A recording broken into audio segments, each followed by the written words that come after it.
Graham Watson, Liberal Democrat MEP for the South West. How big do you think is the potential in terms of jobs and investment in ocean energy? Well, the potential is so big that the German industrial giant Siemens has actually pulled out of wind energy and concentrated all of its efforts on the development of ocean energy.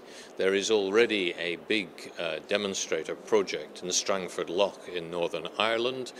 They've now got permission to build ocean turbines off Anglesey, which will produce 10 megawatts of electricity initially, but with a potential of producing up to 100 megawatts. So the opportunity is there, and it creates lots of jobs, brings lots of investment. And no region less than the southwest of England, as I understand it, with projects like the Wave Hub and others already kind of testing this out. We heard earlier from an expert who's consulting in this area, and he says all the local universities are looking into this. There's a lot of businesses. There's a whole hub of technology springing up around Bristol. How big is the potential in the southwest, would you say? Well, I think it is huge, and of course one of the reasons why I'm putting so much time into this is that I believe it will bring a lot of investment, a lot of jobs into my constituency. I've visited Marine Current Turbines Limited, a company to the north of Bristol owned by Siemens, which is developing the technology.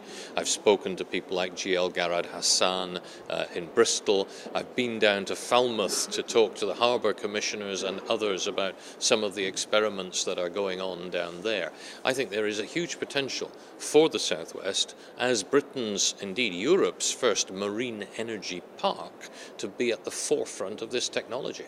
Now, you convened a meeting with some of these organisations and companies here in Brussels. They're calling for a lot of money to come from Europe. They're calling for 500 million euros, so around 400 million pounds worth of investment between now and 2020. That's serious money.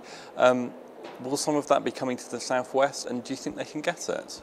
Well, serious money, of course, but compared to what we're investing in things like the nuclear industry, it's still tiny.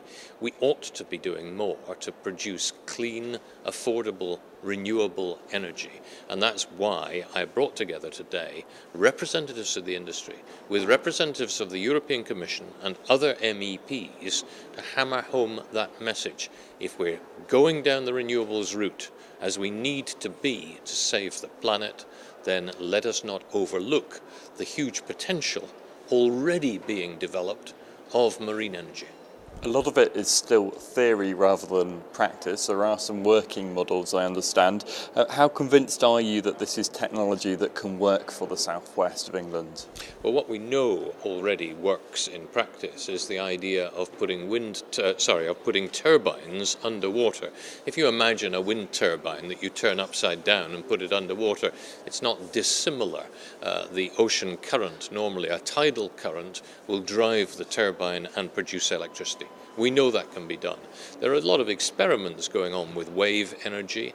There are a lot of experiments going on with the longer flowing ocean currents, which flow further but at lower speeds, to see how much energy we might be able to develop from that. But the technology is maturing fast, and the opportunities for exploiting it around the coast of the southwest, over 1,000 kilometres of coastline with high tidal ranges, is very great.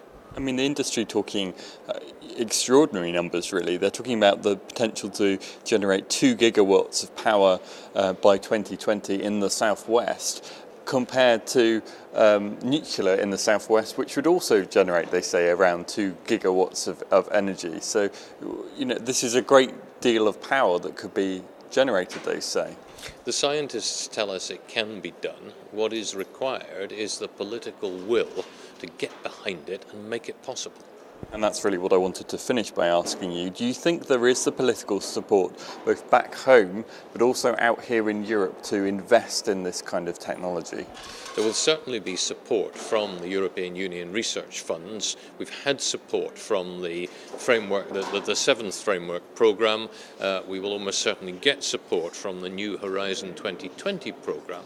And there should be support from the Green Investment Bank, which Liberal Democrats insisted on setting up in the UK, and possibly also the European Investment Bank, which puts a lot of money into these kind of schemes. So I think if we can bring together the decision makers in both industry and government, we can actually give this technology a chance of taking off in a big way and providing a lot of our energy needs at very low cost.